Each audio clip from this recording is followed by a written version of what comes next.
Para abril de 1945, el Tercer Reich estaba en ruinas. Las fuerzas aliadas se acercaban a Berlín desde el este y el oeste. Dentro del Führerbunker, Adolf Hitler enfrentaba su derrota final. El 30 de abril de 1945, mientras las tropas soviéticas asaltaban la Cancillería, Hitler se suicidó. Su muerte creó un vacío de poder en el corazón del Reich que se derrumbaba. Alemania, sin líder y derrotada, se tambaleaba al borde del caos total. El régimen nazi, que había prometido un reinado de 1000 años, se derrumbaba después de solo 12 años. En medio de este caos y desesperación, un pequeño grupo de líderes nazis intentó formar un nuevo gobierno.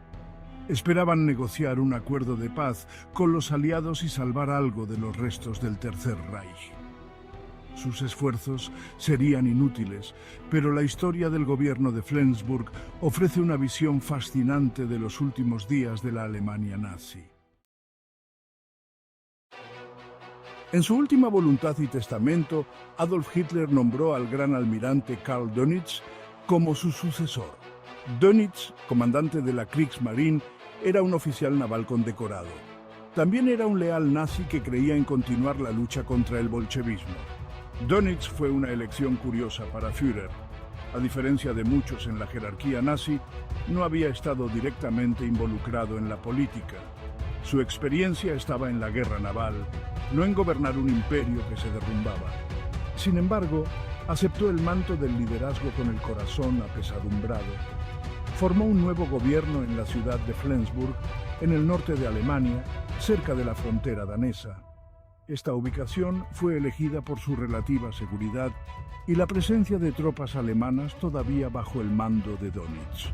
Alemania está en ruinas, nuestros ejércitos destrozados, nuestro pueblo desmoralizado. Pero debemos aferrarnos a la esperanza de negociar un acuerdo de paz que preserve algo parecido a la soberanía alemana. Dönitz enfrentaba una tarea desalentadora. Los aliados, oliendo la victoria, no estaban de humor para compromisos. El gobierno de Flensburg se improvisó con los restos del régimen nazi.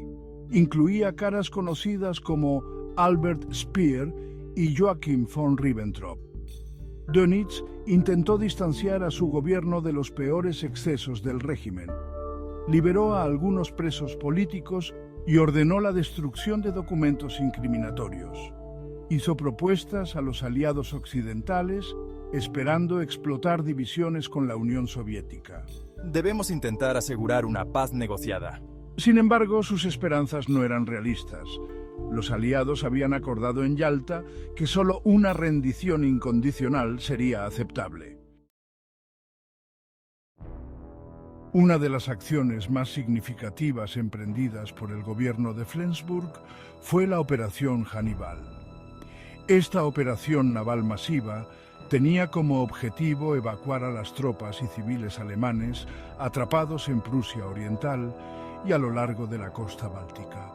Con el ejército rojo avanzando implacablemente, estos refugiados enfrentaban un destino sombrío si eran capturados.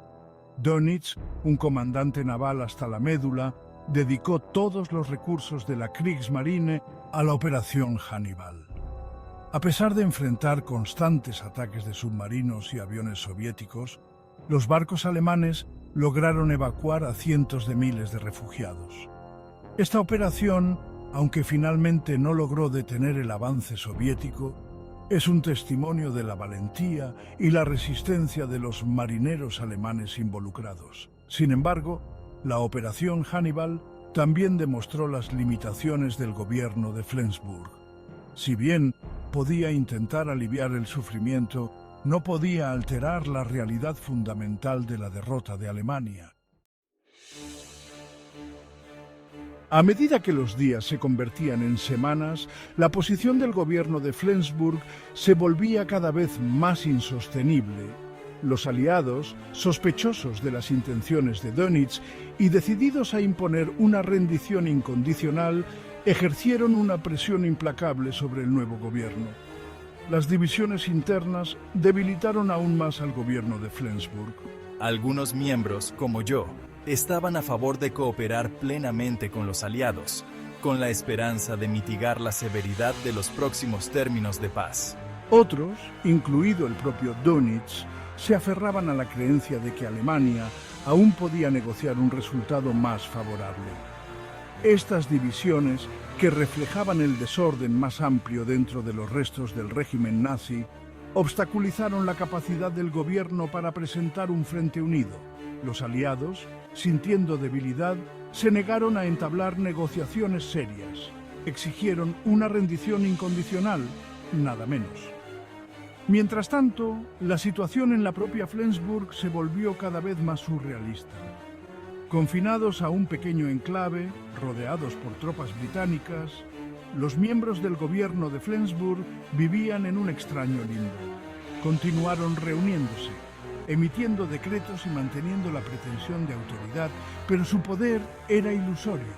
Su destino estaba completamente en manos de los aliados victoriosos. El 8 de mayo de 1945, una semana después del suicidio de Hitler y la caída de Berlín, la farsa del gobierno de Flensburg llegó a su fin. El mariscal de campo Wilhelm Keitel, en representación del alto mando alemán, firmó el instrumento de rendición incondicional en Berlín. La Segunda Guerra Mundial en Europa había terminado oficialmente. El documento de rendición, firmado en una austera escuela de Berlín que servía como cuartel general soviético, marcó el capítulo final de la historia del Tercer Reich. También señaló el fin del gobierno de Flensburg, que efectivamente había dejado de existir en el momento en que la tinta se secó en el documento de rendición. Dönitz, junto con los miembros restantes de su gobierno, fue arrestado por las tropas británicas. Los aliados, habiendo logrado la victoria total, no estaban de humor para compromisos. Estaban decididos a desmantelar el régimen nazi y castigar a los responsables de los horrores de la guerra. La disolución del gobierno de Flensburg marcó el comienzo de una nueva era para Alemania, un país en ruinas, agobiado por el legado del nazismo y la culpa de crímenes inimaginables. El gobierno de Flensburg, que existió durante apenas 3 semanas, a menudo queda relegado a una nota al pie de página en los libros de historia. Era un gobierno solo de nombre, que carecía de poder o influencias reales. Sin embargo, su breve existencia ofrece información valiosa sobre los últimos días del Tercer Reich. En primer lugar, el gobierno de Flensburg destaca la naturaleza caótica y confusa del colapso nazi. Con Hitler muerto y los aliados acercándose, el liderazgo nazi restante estaba dividido por divisiones internas e inseguro de cómo proceder. El nombramiento de Dönitz como Führer, aunque de acuerdo con los deseos de Hitler, demostró la falta de un plan de sucesión claro y la desesperación de la situación. En segundo lugar, los intentos del gobierno de Flensburg de negociar una paz por separado con los aliados occidentales subrayan la persistente ilusión que se apoderó de muchos dentro del régimen nazi. Parecían incapaces de comprender el alcance total de su derrota o la determinación de los aliados de lograr una rendición incondicional. La historia del gobierno de Flensburg es en última instancia trágica. Es una historia de esperanza fuera de lugar, resistencia inútil y las consecuencias inevitables de la tiranía. Sin embargo, también es una historia de resistencia humana, incluso frente a una derrota abrumadora. El gobierno de Flensburg, aunque efímero y finalmente fracasado, sirve como recordatorio del caos y la confusión que marcaron el final de la Segunda Guerra Mundial. Destaca el costo humano del conflicto y el legado perdurable del régimen nazi. Aunque el gobierno de Flensburg no logró sus objetivos, su historia sigue siendo una postdata significativa de la historia de la Alemania nazi. Ofrece información valiosa sobre los últimos días del Tercer Reich y los desafíos de reconstruir una nación después de una guerra catastrófica.